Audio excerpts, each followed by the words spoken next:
අයිබෝවන් මගේ YouTube channel එකට ඔයාලව ආදරයෙන් පිළිගන්නවා. අද මම ඔයාලට කියලා දෙන්න යන්නේ රසවත් රටෙන්දි පුටිමක් හදාගන්නේ කොහොමද කියලා. අපිට මුලින්ම අවශ්‍ය වෙනවා ඇට සහ පොතු ඉවත් කරගත් රටෙන්දි ක්‍රයන් 180ක්, කුඩා බටර් කැබැල්ලක්, කජු, බේකින් පවුඩර් බිත්තර 2ක්, fresh milk මිලිලීටර් 150ක්. ඔයාලට කැමති නම් මෙතෙන්ට පොල් කිරි උනත් යොදා ගන්න පුළුවන්.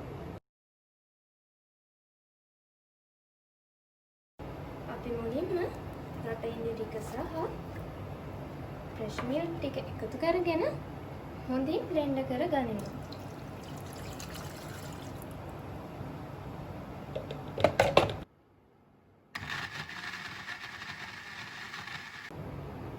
බ්ලෙන්ඩ් කරගත් මිශ්‍රණයට බිත්තර 2කුත් ඒ වගේම බේකින් පවුඩර් තේ හැඳි කාලකුත් මේ විදිහට එකතු කරලා අපි යාගේ බ්ලෙන්ඩ් කරගනිමු.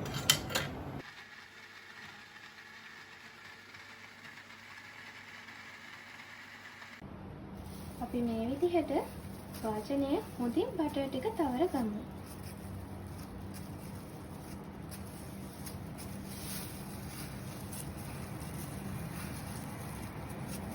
මම මේ ආකාරයට කජු ටික මිශ්‍රණයට එකතු කර ගන්නවා.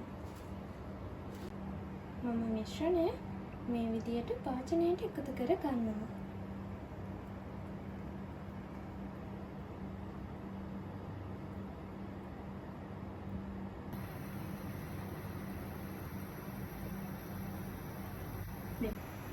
ටවල් එකකින් ආවරණය කරගත් පියනකින් මේ ආකාරයෙන් මසා ගන්න. දැන් මට ගින්දර වැඩි කර ගන්න.